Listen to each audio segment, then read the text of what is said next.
Ako si Cyrus. At ang kwentong ibabahagi ko ay ang buhay ng aking lolo. Isang antingero si Lolo Manolo noong kabataan niya sa bayan ng Candoni sa Negros Oriental. Kaibigan siya ng ama ni Papa na si Lolo Macario. Nangyari ang karanasan nila ni Lolo Macario noong kabataan pa lamang nila sa lugar ng Candone sa may Negros. Matalik na magkaibigan si Lolo Macario at si Lolo Manolo. Para sa mas detalyadong pagsasalaysay, isusulat ko ito sa point of view ni Lolo Macario. Magkababata kami ni Manolo. Matalik na magkaibigan ng ama ko na si Pablito at ang ama ni Manolo na si Felicimo. Dahil sa madalas na magkasama ang dalawa kung kaya't naging matalik na magkaibigan na rin kami ni Manolo noon. Siya ang kasakasama ng ama niyang si Felicimo. Saan man ito magpunta. Isang batikan at magaling na albularyo si Felicimo. Kung saan-saan ito nakakarating sa kanyang paglalakbay. Nag-iisang anak niya lang si Manolo. Ang kanyang asawa ay namatay habang pinapanganak niya si Manolo. At dahil walang nagbabantay sa sanggol, madalas na iniiwan ni Mang Felicimo si Manolo sa pangangalaga ng aking ina na si Nanay Celeste. Paminsan kapag nagkakasakit ako ay dalawa kami ni Manolo ang buhat-buhat ni Nanay hanggang sa makatulog kami pareho. Inakala ko na magkapatid kami ni Manolo. Pero sinabi naman ni Nanay Celeste na anak si Manolo ng kaibigan ni Tatay Pablito. Pero namatay na ang ina ni Manolo, kaya si Nanay ang nag-aalaga sa kanya. Nang tumungtong na kami ng 7 taong gulang, bihira na lang kami magkita nun. Madalas na siyang sinasama ni Mang Felicimo kahit saan man ito magpunta. Isang araw, umalis sila ni Manolo. Isang linggo silang nawala. Pagbalik niya ay sumasama na siya sa matatanda nun. Parang matanda na rin siyang magsalita at para bang marami na siyang alam sa mga bagay-bagay, lalo na sa mga halamang gamot at kung ano ang mga benepisyo nito sa katawan. Isang araw, muling umalis si Mang Felicimo. Naiwan sa bahay si Manolo.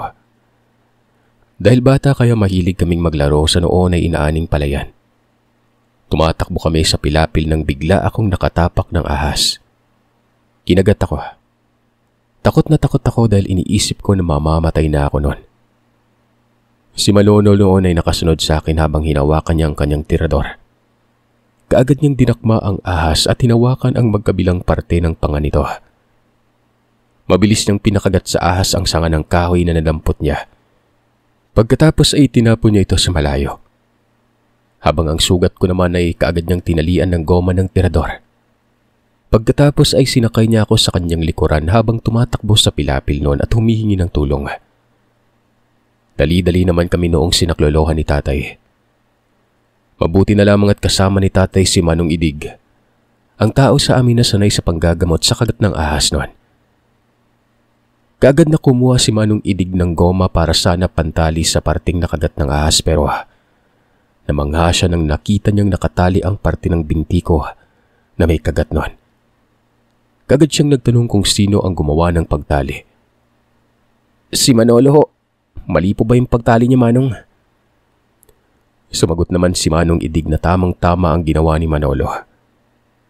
Ay naman kay Manolo, na wala siyang dalang kahit anong patalim kaya hindi niya maipalabas ang nangingitim na dugo kung saan naroroon ng kamandag. Takot ako sa dugo kaya tinakpan ni Manolo ang aking mata. Nakaramdam ako ng parang tinusok ang parte ng sugat na kinagat ng ahas noon. Ilang sandali lang nakalipas ay naramdaman ko na may dumamping tela sa sugat. Kasunod nun ay ang pagtanggal ni Manolo ng piring ko. Nakita ko na nawala na ang nangingitim na bahagi ng sugat ko noon. Kumuha din si Manolo ng makabuhay. Dinikdik niya yon at tinapal niya sa sugat na kinagat ng ahas. Nagtaka si Manong Idig kung bakit yun ginawa ni Manolo. Pero ayon naman kay Manolo, ginawa niya yon para tuluyang mawala ang kamandag ng ahas kung sakaling may natira pa. Tumango na lamang si Mang Idig at tinanong niya si Manolo kung saan niya natutunan ang ganoong kaalaman. Sa mga kasamahan ni tatay, yan ang ginagawa nila sa tuwing may nakagat ng ahas kapag naglalakbay kami. Tumango naman si Manong Idig dahil kilala niya rin si Mang Felicimo. Nakikita ko ang paghanga ni Manong Idig habang tinitingnan niya ang kaibigan ko. Ultimong ako, hangang-hanga nun. Masaya ako dahil siya ang kaibigan ko. Sa halip na makipaglaro kami ng araw na yon ay natili na lamang kami sa bahay ni Manong Idig. Habang nagkikwentuhan kami ni Manolo sa bakuran niya, ay merong dumaan na mag-ina. Naglalako ang mga ito ng panindang kakanin. Buntis ang ginang at naawa si Manong Idig kaya bumili siya ng paninda ng ginang noon. Pero habang bumibili kami, ay nakita naming may nakasunod sa kanilang isang ale. Hindi naman yun katandaan, pero nakatalukbong ito ng kulay itim na balabal sa ulo. Naisip ko na siguro naiinitan ang matanda sa sikat ng araw. Pero si Manolo ay nakakunot ang noo habang nakatingin sa ali nun. Kasunod nito ay ang pagtanong niya sa buntis kung may dala ba itong luya o hindi kaya ay kahit na anong pangontra sa may aswang. Napatingin ng ginang kay Manolo na nagtatanong kung bakit yun nasabi ng kaibigan ko. Hindi na sumagot pa si Manolo. Sa halip ay kumuha siya ng luya na noon ay nakatanim lamang sa bakuran ni Manong Idig noon. Bago binigay ni Manolo ang luya sa babae, ay saglit niyang dinasalan at hinipan ng luya. Pagkatapos ay ginuhitan niya ng krus ang noo at ang pulso ng ginang gamit ang luyang yon. Kami naman ni Manong Idig ay nakatingin lamang sa ginagawa ni Manolo. Hindi naman pinigilan ng babae si Manolo sa kanyang ginagawa. Nagtanong lamang ito sa kaibigan ko kung alam niya ba ang kanyang ginagawa noon. Ngumiti na lang si Manolo habang sumasagot ng, "Hindi ko gagawin ng isang bagay kung hindi ko alam kung paano gawin." Tumangulang ang ginang sa sagot niya. Nagpasalamat din ito sa kaibigan ko nang tinali na ni Manolo ang luya sa kanyang damit. Habang ang ali na kanina ay nakasunod sa buntis, hindi na tumuloy pa. Ganun pa man ay masamang tinitigan ni Ali si Manolo ng matalim bago pa ito tuluyang naglakad pabalik. Tinanong namin si Mang Idig kung kilala niya ba ang matanda. Sumagot naman ito na ngayon niya lang nakita ang matandang yon. Naintakutan pa ako nang sinabi ni Manolo na sigurado siyang nakapangbiktima na ng buntis ng ale. Paano mo nasabi, Manolo? Ano siya, aswang? Animoy hindi makapaniwala na tanong ko kay Manolo. Hindi na sinagot ni Manolo ang tanong ko sa kanya. Sinabihan niya ako na kailangan kong maging mapagmatsyag sa paligid ko. Nang sa ganoon ay hindi ako mapapahamak kung sakali mang may hindi inaasahang pangyayari sa hindi maganda sa daan. Nahihiwagaan ako sa kaibigan ko. Pero naisip ko rin na siguro ay yun talaga ang mangyayari kapag palagi kang sumasama sa mga matatanda nun. Yun bang alam mo na rin kung ano ang alam nila? Sumapit ang 3:00 ng hapon. Tiningnan ni Manolo ang sugat ko. Nang nakita niyang hindi na delikado ang kalagayan ko ay nagdiya na siyang umuwi na kami. Nagwika pa ito na mahirap nang maabutan kami ng dilim sa daan. Pero bago pa man kami nakaalis sa bahay ni Mang Idig, dumating na si tatay. Ayon sa kanya, may kapitbahay kaming nagkwento sa kanya kung ano ang nangyari kanina. Nag-alala siya kaya kaagad na kaming hinanap.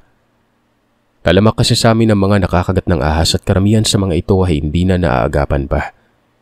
Bihira lamang ang nakakaligtas kagaya ko. Nagpasalamat si tatay kay Mang Idig dahil naagapan niya ang nangyari sa akin. Na nagamot niya kaagad ang sugat kung kaya't wala na masamang nangyari.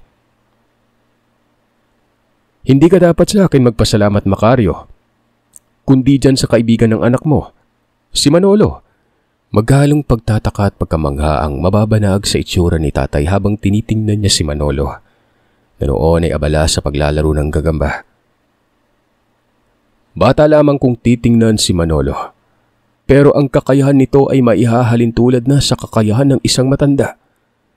Hindi lang basta matanda, kundi matanda na may kakayahan sa lihim na karunungan.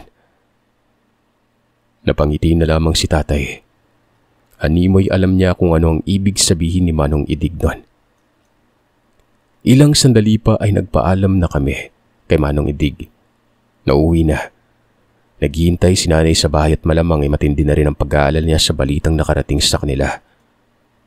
Tinawag ko si Manolo, kaya maging siya man ay nagpaalam na rin kay Manong Idig noon. Habang naglalakad kami pa uwi ay kinuwento ko kay tatay kung ano ang ginawa ni Manolo. Ayon kay tatay na wag na akong manibago sa mga ginagawa niya. Sinabi niyang hindi lang yun ang maaari kong makita sa mga gagawin ng kaibigan ko balang araw. Tumango na lamang ako sa sinabi ni tatay. Alam ko na totoo ang sinabi niya. Sa nakikita ko kay Manolo ay masasabi kong hindi siya ordinaryong bata kagaya ko. Pagdating namin sa bahay ay naghihintay na si nanay sa bakuran. May kausap itong kapitbahay din namin na si Aling Aurora. Pinag-uusapan nilang isa sa kabarangay namin na nakagat din ng ahas at hindi na ito nakaligtas. Dahil sa wala ng mga oras na yun si Manong Idig, wala din si Manolo at ang kanyang ama kaya walang tumulong sa dalaga. Marami sa lugar namin ang nakakagat ng ahas pero konti lamang ang nakakaalam kung paano pigilan ng lason na kumalat sa katawan. Maswerte lang talaga ako kanina dahil kasama ko si Manolo. Kaagad naman kaming lumapit ni Manolo kina nanay at Aling Aurora. At nagmano nun. Si nanay naman ay patarantang hinanap kung saan banda ang sugat ko. Sunod-sunod din ang pagtatanong ni nanay kung paano ako ginamot ni Manong Idig. Pero nagulat siya nang sinabi kong halos hindi naman si Manong Idig ang gumamot, kundi si Manolo. Sinabi ko sa kanyang dinala lang ako doon ni Manolo para mailabas ang laso ng ahas na nananatili sa sugat ko noon. Tiningnan niya si Manolo, pero nagpaalam lang sa kanyang kaibigan ko na uuwi na. Sinabi niya na baka pauwi ng tatay niya at wala pa siya sa bahay nila. Mapapagalitan umano siya. Umuon na lamang si nanay. Pero ang hindi namin alam, may mangyayari pala kay Manolo sa daan na hindi namin inaasahan. Nalaman na lamang namin ito kinabukasan nang pumunta kami ni tatay sa bahay nila. Si Mang Felicimo ay nasa bakuran ng kanilang bahay noon. Si Manolo naman ay natutulog pa rin na hindi naman niya ginagawa. Kadalasan. Gusto ko sana siyang pasukin sa bahay nila para gisingin pero pinigilan ako ni Mang Felicimo. Hayaan ko na muna umanong matulog ang anak niya. Napagod ito sa kanyang pinagdaanan kagabi. Nagtaka kami ni tatay kung ano ang pinagdaanan ng kaibigan ko kaya tinanong ko si Mang Felicimo kung anong nangyari. Ayon sa kanya, ay nadatnan niyang may sugat si Manolo. Nang tinanong niya kung anong nangyari ay nagkwento ang kaibigan ko na may nakasalubong siyang nilalang nang pauwi na siya mula sa bahay. Ayon pa kay Manolo, akala niya ay simpleng aso ang kanyang nakasalubong. Pero nakita niyang tila ba siya ang pakay ng asong yon. Masama ang titig nito sa kanya na animoy gusto siyang lapain sa hindi niya malamang dahilan. Pilit niyang iniiwasan ng aso dahil wala siyang dala ni Pamalo para lang layuan siya nito pero habang pinapalayo niya sa kanya, lalo lang itong nagpupumilit na lumapit at mas lalo lang itong nanggigigil nun. Naalala ni Manolo ang matandang nakita niya sa bahay ni Manong Idig. Yung tumititig ng masama sa kanya nang ginawa niya ng pangontra yung babae. Nang napagtanto niyang ito nga yung aswang kanina, ay nagdesisyon na siyang harapin ng nilalang. Lumingali nga siya sa daan at naghanap ng maaari niyang gawing armas. Nang nakita niya ang kawayan na ginamit ng mga tao bilang bakod sa kanilang mga tanim na ampalaya sa gilid ng daan, kinuha yun ni Manolo at yun ang ginamit niya sa pagharap sa nilalang na yon. Hindi na paghandaan ni Manolo ang biglang pagsalakay ng aso. Ganon pa man ay mabilis siyang nakailag kaya naging braso lamang niya ang naabot ng mga mahabang kuko ng hayop. Kasabay ng pag-ilag ni Manolo ay ang mabilis niyang pagganti ng salakay sa nilalang. Kasabay ng mabilis na paghandos ng matulis na dulo ng kawayan. Naabot ni Manolo ang tagiliran ng aso dahilan para mawala ito ng balanse. Sinakmal siya ng aso kung kaya ginamit niyang pangsalag sa bunganga ng hayop ang matulis na kawayan na may dugo mula sa tagiliran ng nilalang. Ayon kay Mang Felisimo, sinabi sa kanya ni Manolo sa pagsakmal ng aso ay ginamit niya ang matulis na bahagi ng kawayan para saksakin ang nakabukas na bunganga ng hayop. Nagwagi naman siya dahil sa tumusok ang kawayan sa ngalangala ng aso na naging dahilan para tumalsik ang dugo ng nilalang sa mismong mukha ni Manolo noon. At sa ganoong sitwasyon nadatnan ni Mang Felisimo si Manolo. Ang akala ko ay siya nang may malubhang sugat dahil naliligo sa dugo at umiiyak pa. Yun pala ay umiiyak siya dahil hindi niya kaya ang amoy ng dugo ng nilalang. Umiiling-iling pang wika ni Mang Felisimo. Hindi ko mapigilan na mapatulala sa sinabi niya. Para sa batang kagaya namin ni Manolo, napaka-imposible ang makipaglaban at makapatay ng aswang sa murang edad namin. Ilang sandali pa ay natutuwang nagwika si Mang Felisimo na nagbunga ang matinding pagsasanay ni Manolo. Ayon pa sa Ginoo, ayaw niyang dumating ang panahon na kakaya-kayanin lamang na mga nilalang ng dilim ang kanyang anak. Kaya hindi siya nagkamali sa pasya niyang sanayin sa pakikipaglaban ito sa murang edad niya. Sinabi pa sa amin ng Ginoo na ito ang kauna-unahang laban na kinaharap ni Manolo ng mag-isa. Pero ayon kay Mang Felisimo, mahina lamang ang nilalang na nakalaban ito. Sinabi ni Mang Felisimo na ang ibang nilalang ng dilim ay mas agresibo at mas hayok sa laman, mapakarni man ng hayop o tao. Ito ay base lamang sa kinuwento ni Mang Felisimo sa amin ni Papa. Sinabi niya rin na naniniwala siyang ang nilalang na nakalaban ni Manolo. Mahinang uri lang. Base na rin ito sa kung paano kinalaban ni Manolo ang aswang sa mga kwento niya kay Mang Felisimo. Samantalang ako naman ni namamangha abang nakikinig sa mga kwento sa amin. Dahil sa tapos na ang gawain ni tatay sa bukid kung kaya't nanatili kami sa bahay nila Manolo. Nakikinig lamang ako sa kanilang usapan. Hanggang sa nagising na si Manolo at lumabas na rin siya ng kanilang kubo para makipag-usap na sa amin ni tatay noon. Paglabas pa lamang ni Manolo ng kubo, dali-dali ko nang nakita ang may benda niyang braso. Nilapitan ko siya para tingnan ng kanyang mga galos noon. Kinuha niya ang benda at doon ko nakita ang mahabang galos na sa wari ko ay mananatili sa braso niya sa loob ng mahabang taon. Nasa 8 taong gulang pa lamang kami nito ni Manolo pero nakapatay na siya ng aswang. Mas lalo akong humanga sa kaibigan ko nang malaman ko ang kanyang ginawa. Pwede din ba akong magsanay kagaya ng pagsasanay na ginawa mo, tol? Mabilis na sumagot si tatay na nagawa yun ni Manolo dahil nananalaytay sa mga ugat niya ang dugo ng isang batikang antingero. At sa katayuan ngayon ni Manolo, sadyang hindi maipagkakaila na nakuha niya ang dugo ng kanyang ama noon. Huwag mo ako masyadong tingalain, tol, dahil ang dapat lamang nating tinitingala ay yung ating tagapagligtas. Tumango naman ako sa sinabi ng aking kaibigan. Nang araw naman na yun ay lumaganap ang balitang may nakita umanong kakaibang nilalang sa ilog. Ang ilog na ito ay ang malimit na labhan ng mga tao ng kanilang damit. Dito din kami naliligo paminsan-minsan ni Manolo kasamang ibang kabataan sa lugar namin.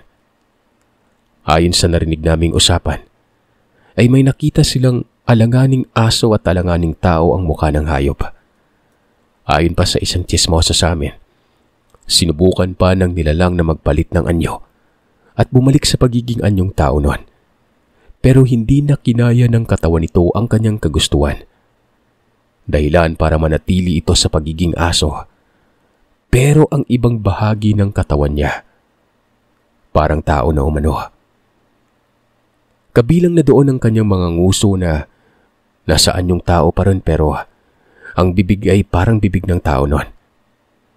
Pero hindi pa rin makikilala kung sino dahil sa kauna-unahang pangyari ito na nangyari sa aming lugar. Habang kami naman na nakakaalam dito, ay malakas ang paniniwala na ang nilalang na nakita sa ilog ay ang kaparehong nilalang na tumambang kay Manolo sa daan habang siya ay papauwi na sa kanilang tahanan. Pagkatapos ng pangyayaring yun ay mariin naman kaming pinaalalahanan ni Mang Felisimo na mag-ingat sa mga lugar na pinupunta namin. maging ang pakikipag-usap sa mga tao na sa tingin namin ay hindi namin kilala. Malakas ang kutob niya na hahanapin ang nilalang ng kanyang pamilya, kung kaya't ugaliin naming maging mapagmatyag sa aming kapaligiran. Tumango naman kami ni tatay sa mga paalala ni Mang Felicimo. Hindi naman na kami nagtagal sa bahay na mag-ama dahil sa may kailangan pa kaming asikasuhin ni tatay sa bahay. Nang araw na yun ay nanatili lang naman si Manolo sa kanila para magpahinga. Kung hindi ko nasabi na bago makarating sa bahay nila Manolo, kailangan naming tumawid ng 3 mahabang pilapil na siguro mahigit 1 ektarya yon. Ito yung pagmamayari ni Mang Felicimo, kabuhayan niya na sapat na para sa kanilang mag-ama. Maliban sa taniman ng palay ay may mga pananim na gulay ang mag-ama at may mga alagang hayop din. Meron din silang maliit na palaisdaan na hindi mawawalan ng tubig kahit pa dumaan ang tagtuyot sa aming lugar. Bagay na siyang kinamamangha ko sa tuwing nakikita ko ang kanilang palaisdaan nun. Pagdating namin ni tatay sa bahay ay nadatnan ko si nanay na muli na namang may kausap na kapitbahay namin. Pinag-uusapan nila ang tungkol sa nilalang na nakita sa ilog kanina lang. Ano na bang nangyayari sa lugar natin, Celeste? Bakit may mga ganong uri dito? Nakakatakot na. Malakas na pagkakasabi ni Aling Aurora. Si nanay naman ay sumasagot na hindi niya alam kaya hindi niya rin masasagot ang mga tanong sa kanya nito. Pagpasok ko sa bakuran ay kaagad na akong inutusan ni tatay na ipunin na mga kahoy na pinutol-putol niya kaninang umaga. Ginawa ko ito para hindi na kami lalabas pag dumilim na ang paligid nun. Maging si Manolo man ay hindi na pumunta sa bahay ng araw na ito. Kinagabihan, nakarinig kami ng hindi kaaya-ayang mga tunog ng hindi ko maipaliwanag. Tumagal yon ng kalahating oras hanggang sa nakarinig kami ng mga sipol na kung pakinggang maigi ay masasabi kong boses ng kasing edad ko ang sumisipol nun. Napabalikwas ako ng bangon. Lumipat sa silid ng aking magulang. Nadatnan kong nakaupo si tatay sa papag habang nakikiramdam sa paligid nun. Kaagad akong lumapit sa kanya at tumabi. Ito na ba yung sinasabi mo na gusto mo magsanay para maging kagaya ni Manolo? Hindi na, tay. Dito na lang ako sa loob ng bahay. Ligtas pa ako. Tumawa si tatay nun. Tinanong niya ako kung ramdam ko na ba kung ano ang nangyayari sa labas. Sinabi ko na may naririnig akong mga tunog ng nakakatakot na mga paghuni ng hayop. Pero napalitan yun ng pagsipol. At sa tingin ko ay boses yun ng batang kaedad ko. Dito ay tinanong ako ni tatay kung kilala ko ba ang boses. Hindi ako nakaimik ng unang pumasok sa isipan ko. Si Manolo. Ilang sandali pang lumipas ay may malakas na pagaspas ng pakpak kaming narinig na animoy malapit ng sumayad sa bubong ng aming bahay. Humuhuni ito ng animoy isang itik na tunog. Wak! Wak! Wak! Paulit-ulit at halos pabulong na huni ng nilalang na ito. Pero ilang sandali pa ay bigla na lamang itong humuni ng matinis. Para bang may tumama sa nilalang na naging sanhi kung bakit ito nasaktan. Ang kanina na animoy huni ng itik ay napalitan ng mga pag-ungol. Animoy nasaktan ito ng todo sa kung ano man ang tumama sa kanya. Hanggang sa unti-unti nang lumalayo ang huni na yon. Dito pa lamang nagsalita si tatay ng, sigurado kong hindi na magtatagal ang nilalang na tinamaan ng kung anumang uri ng patalimang tumama. Pagkatapos ay pinabalik na niya ako sa silid ko dahil matutulog na siyang muli. Ako naman ayaw kong bumalik sa silid ko dahil takot na takot ako sa mga nangyari na mga oras na yon. Napanatag lang ako nang nagsalita si nanay na sa kanila na ako matulog.